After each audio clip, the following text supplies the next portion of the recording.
El invitado es Leandro Renú. En esto coincidimos con Ernesto. Es uno de los periodistas especializados en economía más destacados que tiene la Argentina, más riguroso.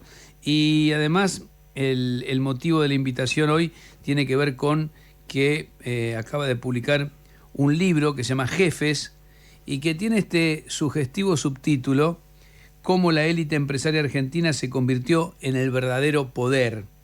Y bueno, lo publica Aguilar y aquí está Leandro para charlar un poquito sobre este tema. Gracias por venir. ¿Qué haces, Rey? Gracias a vos y un abrazo a Ernesto, un tipo que quiero mucho y que estuvo el otro día en la presentación del libro. Anda averiado, así que esperemos que... Sí, sí, ¿no? sí. Bueno, No, mucha gente engripada, ¿no? En esta época, Sí, como es normal, como es común. Antes de meternos en el libro, sí. hablábamos hace un ratito con Leandro cómo está, cómo un periodista argentino tiene que hacer 4 o 5 laburos para sobrevivir. Pero a mí no me interesa tanto ese lamento que podemos compartir con muchísimos colegas, sino más que todo para que la gente sepa dónde te ubica. Contame rápido, porque me contaste la cantidad de lugares donde estás laburando. En muchísimos lados. Bueno, soy subeditor de Economía en Página, laburo en Radio 10 todos los días con Nancy Paso, los sábados con Juan Di Natale, los sábados tenemos un programa en Futurock con Gaby Sueda, al que viniste. Sí. Estoy con Silvia Mercado en un stream que se llama Cíclico. También estuve por ahí. Y se me pierde alguno, el que me esté olvidando. Sí. Con Doman en Canal 9 los martes, es decir...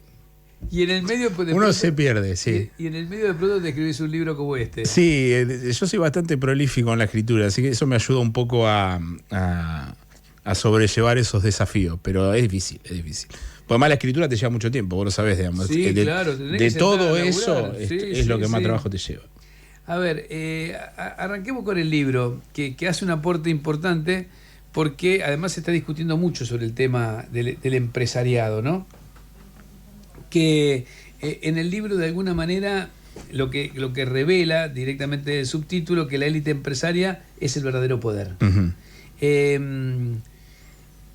¿Es exagerado? ¿No es exagerado? Lo primero que me parece te podía preguntar a alguien: che, Renú, ¿no se te va la mano?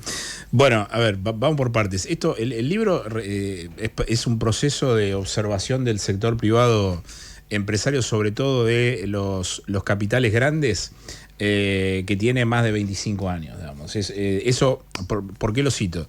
Porque en general es casi como un género periodístico la vinculación del poder económico con el factor político. Y eso, como cualquier cosa, lleva tiempo de observación, porque el tiempo de observación te permite, primero, hacer autocrítica sobre lecturas que vos tuviste. Cuando vos te alejás temporalmente de los hechos, tenés ventajas para mirar qué es lo que pasó. Y eso te permite hacer un diagnóstico, si querés, más acabado. Obviamente un libro es una visión que, más allá de lo informativo y de lo duro, una visión de un fenómeno que tiene una persona determinada, en este caso yo. Cuando vos ves desde la dictadura, el libro lo que hace es recorrer la relación. Hay muchos buenos libros escritos en Argentina sobre poder económico, vistos desde la perspectiva del negocio o desde el poder económico. Este es un libro que cuando Penguin me llamó para hacerlo, yo planteé que iba a estar lo que yo llamo caras y gente, que es ricos y famosos, quién es, que tiene cada cosa, pero que además tenía que tener una visión de la disputa de poder que hay entre el Estado de todo signo político y los empresarios como eje central. Es decir, teníamos que ver el fenómeno desde el otro lado, para ver qué pasaba en la relación de poder, que a mí me parece que es lo más rico y lo más interesante, y yo siempre aclaro que este no es un libro contra los empresarios, no es un libro anticapitalista, yo no soy anticapitalista, sino que es un libro que lo que intenta colar en la discusión es que es un factor más de el debate del poder en Argentina, que además incluye a la justicia, al poder económico, la injerencia que tiene el poder económico sobre la justicia y sobre el Estado. Dicho eso, cuando vos ves todo el recorrido histórico, vos ves que desde la dictadura hasta acá lo que ha pasado es que el Estado en todas sus formas se ha achicado en la disputa de poder y que el poder económico ha crecido. Eso es un fenómeno global. Cuando vos ves, por ejemplo, en la asunción de Trump, quienes están sentados en la primera fila, vos ves que el eje de poder son 5 tipos que son los dueños de las redes sociales y de buena parte de son los grandes empresarios de las tecnológicas, ¿no? Exactamente. De las empresas tecnológicas. Entonces vos lo que ves es que hay una concentración del poder natural que además es como un vampiro, digamos, se alimenta de algo. Ese alimentarse de algo es 2 cosas. El Estado fallido, por 2 razones que yo interpreto que son centrales. Una es el internismo, las diferencias políticas, y otra, sobre todo, central es la falta de dólares. Si vos agarrás la crisis del 50, la crisis del petróleo de Perón, el kirchnerismo post-2010, te diría yo. El macrismo en 2018 antes de ir al Fondo Monetario. Este gobierno antes de ser rescatado por Estados Unidos. En todos esos casos hubo un problema de te quedás sin dólares. Y ese te quedás sin dólares es no podés aplicar políticas que benefician a los que son tus sectores representados. Claro.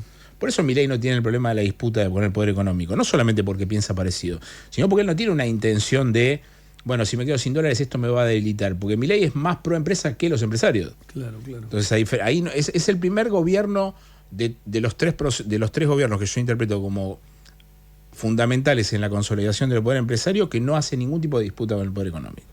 Los otros dos, bueno, uno no, porque fue la dictadura. El de Menem, que yo creo que es el segundo escalón, que tiene algún... Porque cuando vos agarrás el plan económico de Menem no es parecido al de Milei en el inicio, digamos. Tiene un plan industrial fallido, hay otros intentos, o de orden. El intento de Bungibor, ¿no? Exactamente, eso está contado también en el libro. Entonces acá lo que tenés es una consolidación que además viene de la mano de algo que es no solamente el fracaso del Estado, sino la pandemia o el post-pandemia. Donde vos tenés empresarios que mayoritariamente son empresarios que tienen negocios montados sobre redes virtuales, que no necesitan enterrar fierros en Argentina. Vos pensás que ahora que está muy discutido, y lo otro día lo hablaba Ernesto, el tema de Mercado Libre y Mercado Pago, en 2003 Mercado Libre estaba pidiéndole subsidios al Estado y hoy es la empresa más grande de Argentina. Sí, claro. Y vos agarras los casos de Arcor o Techin, que son dos grandísimas empresas argentinas, y tardaron más de 100 años en hacerse. Claro, en consolidarse. Claro. Si tenés que nombrar, a ver, es interesante eso, ya que estamos hablando de jefes. ¿Cuáles son los 4 o 5 nombres que son realmente los que cortan el bacalao, dirían en España, en la Argentina? ¿Cuál es ese? Esos 5 o 6 que estuvieron con Trump, ¿cuáles son los 5 o 6 que están con Milei? Bueno, yo estudié mucho las estructuras internas y los que cortan el bacalao, como decís vos, tienen una particularidad. Crearon dentro de sus empresas estructuras en la formación, que se entienda, paraestatales. ¿Qué quiero decir? O sea, vos agarras la estructura de Techin tiene un operador para hablar con el peronismo, una operadora para hablar con los radicales. Cuando tiene que exponerse Pablo Roca se expone, cuando tiene que replegarse se repliega, cuando tiene que dar un mensaje a través de cámaras empresarias tiene por un lado ahora la Unión Industrial, a la Cámara del Acero, sí tiene una estructura armada. Roca como fenómeno político es un personaje recontra rico y es uno de esos. El otro es Mañeto, cuando vos agarrás todo el periodo de la dictadura para acá. La evolución, ¿no? Y en cada uno de los gobiernos hay un hecho de consolidación de Clarín. Todos le entregaron algo a Clarín. Papel prensa en la dictadura, los canales abiertos en el menemismo y en una parte con Alfonsín, la función cablevisión multicanal con Kirchner, ahora el caso Telefónica. Entonces vos tenés ahí otro actor. Y después tenés algunos que son tipos muy inteligentes. Y ahora Milei, Telecom, ¿no? Ahora, claro, no, Telefónica. Claro, Telecom comprando Telefónica. Claro. Entonces, y después vos tenés tipos que son muy inteligentes y muy hábiles, a los que yo les llamo anfibios, porque vienen de la vieja escuela y transicionan hacia la nueva burguesía. Vos ahí tenés el creador del presidente es Urnequian, dueño de Corporación América, un tipo muy poderoso. Y después tenés a Eduardo Elstein, que yo lo llamo un anfibio porque es de la vieja guardia, el dueño de IRSA, pero además tiene mucho que ver con el proceso Milei y con los unicornios. Sí. Era el dueño del hotel donde está el búnker de Milei, es el dueño de el hotel Yao Yao, donde se hacen las reuniones de los empresarios libertarios, si querés, los del grupo Endeavor. De hecho, hace una semana se murió Carlos Míguez, que era uno de los primeros dueños de Quilmes, que también estaba en esa transición. Arcor es una empresa, vos vas, no sé, si tenés vos viajaste mucho, vas a cualquier país del mundo, hasta el más extremo, y vos a encontrar cosas de Arcor. Sí. Es un caramelo, una multilatina, como se dice, ¿no? Es una transnacional argentina, digamos. Claro. Esos tipos sí discuten. De hecho, yo cuento, y además, ¿qué diferencia tienen con los empresarios, si querés, más libertarios, que son igual de poderosos? Tiene una diferencia intelectual muy grande. Esa es la primera, intelectual y de proyecto de país. O sea, yo podría discutir si estoy de acuerdo o no estoy de acuerdo con Roca, lo cual es irrelevante porque a mí me interesa contarlo. Ahora, yo podría decir que Roca tiene alguna intención de modelo de país, o sea, tiene en la cabeza un país. Los de ahora muchos no lo tienen, digamos, porque tienen casa matriz afuera. Vos agarrás Mercado Libre, el negocio de Brasil y Colombia es mucho más grande que el de acá. No tienen ninguna razón para ser así. Entonces, hay una situación, yo cuento ahí un caso de... O sea, la vieja guardia, más allá de los negocios, tiene un modelo de país. Tiene un arraigo. Obviamente habrá sido discutido, y de hecho en algunos gobiernos fue muy discutido el modelo, pero al fin y al cabo es un modelo de país. Yo cuento ahí que en la primera parte del gobierno de Macri, Luis Pagani, que es cordobés de Arcor, va a una reunión con Francisco Cabrera para plantear un poco qué es lo que va a pasar con Macri, sale y habla con un secretario y le dice: esto no va a funcionar. O sea, son tipos que ven el proceso antes de que pase. O sea, por eso es interesante meterlos en la discusión del debate de poder, ¿no? Me parece que esa es la situación. Y además Argentina tiene una herencia muy mala del periodismo económico de los 90, que es: por las dudas no toquemos al sector privado porque el sector privado se enoja. Y en realidad eso está mal planteado de raíz, porque no es un cuestionamiento al capitalismo, al modelo económico o a hacer negocios. Es una idea de contar de la misma manera que se cuenta la política, claro, actores que disputan. También el sector empresario. Con la justicia pasa lo mismo. Bueno, vos hablas todo el tiempo de eso. Sí. Pensaba en esto, ¿no? De pronto, Milei, vos decís, no hay conflicto, ahí interpreta lo que quieren, decís, los grandes empresarios de la Argentina. Sí, o al revés. A ver. Y bueno, a ver, uno debería decir, yo ahí cuento mucho qué es lo que pasó. Hay mucha, si querés, casta empresaria libertaria que viene de la defraudación que fue el gobierno de Macri. O sea, todos los temas económicos que estamos discutiendo ya se discutieron en la época de Macri. Una moneda única, la dolarización, o sea, hay un montón de personajes, incluso hay uno que es muy relevante y muy poco conocido, que es un tipo también muy inteligente, se llama Eduardo Bastita. Eduardo Bastita es el dueño de una empresa que se llama Plaza Logística, que era muy afín a Macri, que fue central para hacer la logística de la fiscalización de la elección balotaje en la que gana Milei, y que ya planteaba en ese momento. Emilio Campo, que es el corazón de la dolarización de Milei, ya estaba en la discusión en el macrismo. O sea, de ese proyecto fallido aparece esto. Macri tenía el condicionamiento negativo del temor, si querés. O sea, Milei no lo tiene. Entonces, ellos van buscando, y esta es la diferencia que se ve a lo largo de la historia, empiezan golpeándole la puerta al Estado y hoy terminan ejerciendo el poder directamente. O sea, cuando vos tenés un gobierno al que vos no le tenés que decir hacer la reforma laboral, claro, sino que la hace solo. La hace derecho, sí. Pues yo a veces digo, cuando me preguntan, los empresarios, ¿por qué votan a Milei? Bueno, yo qué sé, yo si fuera Pablo Roca quizás también votaría a Milei. Digamos, trato de buscar la razón desde el otro lado. Lo que no se comprende bien es por qué una pyme votaría a Milei. Eso es distinto. Y ahí hago una aclaración más, que es, yo en el libro trato de no romantizar la situación pyme desde lo ideológico, porque ahí hay un conflicto, viste que hay como una asociación de, los pymes siempre son más proestados. Bueno, la UIA tiene 80% de pymes y casi todas votaron a Milei. Y sí. Bueno, pero mucha gente votó a Milei siendo empleado público. Exactamente, por eso lo que digo, si no se cuestiona el voto de la gente, ¿por qué se cuestionaría cómo votan los empresarios? Sí. Más allá que ya han sido perjudicados directos. Esa es la particularidad. Vos decís de alguna manera, estaba viendo ahí algunas partes del libro, que lo estuve leyendo ahí en diagonal, en velocidad, que algunos empresarios ganaron más en gobiernos que en principio parecen contradictorios con sus intereses, y ganaron menos en gobiernos que parecen más alineados. Me gustaría que expliques un poquito mejor eso, y después esta situación que está con Milei, donde sí parece que están ganando, o sea, que están más en línea con el gobierno, ¿o no? El libro, a ver, yo cuando trato comunicacionalmente... Porque en el peronismo dicen eso, con usted le iba mejor con nosotros y resulta que nos combaten. Sí, está bien, pero eso ¿Es cierto o no es cierto? Es cierto, pero no, es una parte de por qué no los quieren, digamos, no es la única parte. A mí cuando escribo en general, o un libro en página, o cuando hablo en general, trato de que los temas complejos se entiendan más fácil, porque eso permite ampliar el espectro. El libro es un libro muy sencillo de leer porque mi intención es esa. Entonces, en el marco de esa discusión, yo lo que hice fue, cada capítulo tiene una estructura que es la discusión de poder. Y al final de cada capítulo hay un apartado que dice cómo le fue a los empresarios entre el periodo. Está buenísimo ese esquema, sí. Para no mezclar la hacienda. ¿Cómo le fue con Menem? ¿Cómo le fue Claro, porque si no vos te pones a discutir bajo esa lógica, que es medio infantil, que decir, si conmigo te fue bien, ¿por qué no me querés? Claro. Esto no es una situación romántica, digamos. Es algo que excede eso, o sea, no es que es amor y desamor. Entonces, en esa situación vos encontrás que en el periodo, sobre todo, incluso en la peor parte del kirchnerismo, que yo le identifico ya, quizás es un poco provocativo esto, yo identifico que hay un quiebre. Algunos dicen el rompimiento con el establishment viene en la 125, que fue en 2008. Yo planteo la hipótesis de que 3 años después, en 2011, Cristina gana con el 54% y gana en todos los distritos agropecuarios de la provincia por un margen amplísimo. Es decir, no es que se rompió ahí. En todo caso se puede haber roto con el campo, pero no con el resto del empresariado.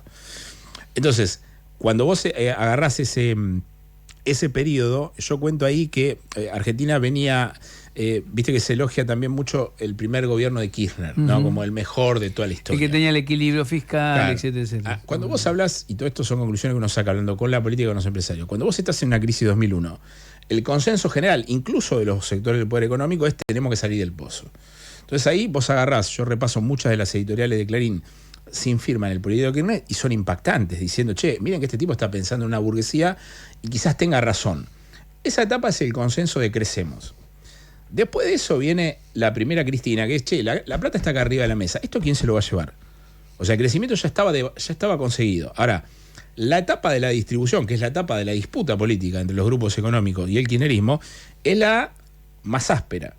Entonces yo lo que identifico es, en 2009, 2010, 2011, antes de que Boudou fuera elegido, en el mismo momento en que Boudou es elegido vicepresidente de Cristina, ese Ministerio Económico que estaba cohesionado y que tenía dólares, le dice a Cristina, mirá que nos estamos quedando sin dólares, algo hay que hacer. ¿Vos te acordás que Cristina empieza a hablar de sintonía fina? Sí, y le acuerdo, dicen, hay que hacer un giro ortodoxo. Empiezan a ver qué hacen con los subsidios. Exactamente, claro, el problema es que pasa lo de 11 y pasan otras situaciones que tiran por la borda cualquier discusión tarifaria. Desde ese momento para acá, todas las cosas que pasaron son malas. Algún kirchnerista te podrá discutir, bueno, pero se vivió de una manera distinta entre el 11 y el 15, es cierto. Ahora, estructuralmente el quiebre está ahí, digamos. Ahí se perdió la posibilidad de pasar de un país de crecimiento a desarrollo. O sea, si vos tenías una consideración distinta de la política económica para contener el recurso dólar, vos podías seguir haciendo asistencialismo y no rompiéndote en pedazos, que es lo que pasó después, digamos, porque todo el mundo señala, bueno, cuando yo estaba en el Ministerio de Economía era mejor, ¿qué pasó después? Kicillof devaluó, viste, Moreno dice, hasta acá estuvo bien, después estuvo mal. Bueno, ahí hay un quiebre. Y después de eso, el Estado se desempodera de una manera dramática en todos los periodos, y eso coincide con el voto. A mí me preguntan siempre cómo se revierte esta idea de que el poder económico está sobre los estados, y yo digo, se revierte de una manera fácil pero complicada, que es, vos tenés que generar una base de representación y no fallarle a esa base de representación. Claro. Si vos terminás con 200% de inflación, el problema no es lo que dicen los empresarios, Claro. El problema es que el que tiene que comer no llega. El que está enojado con vos no es el empresario, es el laburante. O sea, ¿por qué Cristina gana con el 54% de los votos de 2011? Porque socialmente había un consenso de que el modelo económico estaba bien. Claro. Ahora, vos ganás elecciones con un tercio. De hecho, yo cito en el principio una entrevista de Haddad, que ahora está circulando como candidato, en la que Haddad tiene muy claro el escenario y dice, este sistema democrático, porque esa es otra parte de la historia, está pensado para cuando los estados eran más grandes que las corporaciones. Hoy eso no es así. Es al revés, o por lo menos empardan. Entonces vos encontrás hoy empresarios que te desafían el hecho democrático. Claro, o sea, claro. no te desafían, che, haceme la reforma laboral. No. Están por arriba. Peter Thiel, yo publico ahí muchos artículos, hay como un movimiento en Estados Unidos de gente que quiere irse a vivir a islas. Sí, armar como repúblicas independientes. Entonces los tipos dicen, ¿por qué yo tengo que vivir en un modelo democrático? ¿Está bien la democracia? Sí. Bueno, yo creo que hasta el propio Milei lo cuestiona, ¿no? Cuando habla del Congreso, todo le parece una rémora que le complica la vida. Bueno, cuando le preguntaron en TN a Milei si consideraba que la democracia estaba bien o estaba mal, no pudo contestar. Sí, claro. Es un inconveniente en realidad. A ver, pues ya se me va el tiempo, te quiero hacer la última. Más que todo pensando hacia futuro, da toda la sensación de que el empresariado acompaña este proceso, aún bancándose cosas que no le gustan de Milei, pero dicen es por acá, este tipo está abriendo, ni se lo tenemos que pedir, lo hace directamente, lo que explicás bien vos. Y paralelamente la opción alternativa con alguna chance de disputar poder, aún toda destartalada, sigue siendo el peronismo. Todo fragmentado, ¿no? En principio. Que no logra recomponer esa relación. No. No la logra recomponer ni con los empresarios, ni con el mercado. No. ¿Es posible volver a tejer algún puente allí? Te voy a dar una respuesta provocativa. Es lo menos relevante de todo. A ver. Viste que en el gobierno de Alberto había como una interna de, si querés, vamos a simplificarlo. El camporismo decía, no tenemos que ser amigos de los empresarios, y Alberto decía, sí, tenemos que ser amigos de los empresarios. La amistad pensada en el sentido de si yo digo algo que a vos te interesa, vos me vas a querer más. ¿Qué es lo que dice Caputo? La otra vez Caputo dijo, les bajamos los impuestos y no nos agradecieron. Eso es una primera señal de debilidad, porque vos en realidad ya estás de rodillas ante alguien que te está imponiendo algo y vos le estás diciendo, che, yo te hice esto y vos no me agradeces. Te estoy dando todo, claro. Entonces, la recomposición de la base social, insisto, los empresarios pueden generar un clima de agenda sobre determinados temas. Ahora, la elección no tiene nada que ver con eso. O sea, vos fíjate que inclusive la misma dinámica del gobierno de Milei te está mostrando que eso no sirve. Fíjate que hay un peronismo que empieza diciendo, che, hay que cuidar el tema del superávit fiscal, pero casi religiosamente, como si fuese el único problema. Y ahora está como medio corrido de la agenda, porque claro, cuando la gente el mango no le alcanza, dicen, che, el problema es que no le alcanza el mango. Orden fiscal quieren todos los estados, yo no conozco uno que no lo quiera. Entonces, el problema es la base, es la interpretación de la base de sustentación. Si vos dijiste, voy a gobernar para los sectores medio, medios altos y bajo, y fracasaste ahí, claro, el problema no es si los empresarios te quieren o no. Porque además en la historia se ve que el alineamiento empresario con el poder económico no tiene que ver con eso. Tiene que ver con que el ciclo está sólido y la política está sólida. Es como amaestrar un perro. A vos ya vas a amaestrar un perro. Si vos me das a mí un perro para amaestrar y el perro no me va a dar bola. Ahora un adiestrador logra que el tipo se alinee con el interés que tiene. Esto es así. Obviamente es muy difícil recrearlo porque vos estás ganando elecciones con 1/3 de los votos. Eso no solo te pone al 70% de la sociedad en contra, cualquiera sea el color político, sino que vos no podés administrar la atención empresaria. Entonces, no, y la atención empresaria no es cortarle negocios. De hecho, en el libro yo cito cortito una frase de Kicillof en ese momento que ahora muchos la resaltan, que habla sobre la disputa con Techín, y Kicillof dice, cuando era ministro, si nosotros quisiéramos, fundiríamos a Paolo Roca, pero no queremos. Entonces, en el eje del debate está eso. A mí me parece que el objetivo del libro, y te cierro con esto, es que hay que naturalizar en el análisis que los factores de poder exceden a la política. No puede ser que no discutamos qué hacen los empresarios, qué hacen los jueces. O sea, no, es increíble. Sí, claro. O sea, que están muy alineados, ¿no? Por el poder económico con jueces. Hay un vínculo, bueno, por lo menos la Corte y los jueces federales son más obedientes al poder económico que a cualquier otro poder. Son temas tabú y además yo insisto mucho, mucha fuente, a veces yo blanqueo ante mis fuentes cuál es mi línea de pensamiento, que me parece que es lo mejor. Sí, claro. Y con eso deje la discusión, yo lo discuto con los empresarios cuestiones ideológicas, ni siquiera de negocios. Entonces, cuando vos entrás en una maduración de una relación así, vos lo que permitís es que los tipos entiendan que vos estás contando políticamente algo. O sea, en Argentina hay un problema. No puede ser que se cuente tan bien el poder político y tan pocos se metan cuenten en el poder económico. Bueno, por suerte en el último tiempo hay más foco. Bueno, ¿no? Acá está Ale, que es un amigo. Ale Berco, que acaba de publicar un libro sobre eso también, ¿no? Los dueños. Claro, estuve con él acá. O sea, hay 3, pero 3 o 4 es muy poco, Rey, para un esquema. Es cierto. ¿Cuántos periodistas de política hay en Argentina? Sí, no sé. Un montonazo. Sí. O sea, y vos ves que hasta hay 5 periodistas por medio que cuentan la interna del gobierno o de la oposición. Y nadie cuenta la interna. Lo que pasa es que meterse con el poder económico es como meterse con la justicia en el fondo, ¿no? Genera mucho malestar, genera problemas con los dueños de los medios, con los empresarios. Yo creo que si vos lo haces bien, no tenés. Bueno, a ver, uno puede tener un poco más de espalda, no es un. O sea, no le puedes pedir a alguien que recién empieza que lo haga.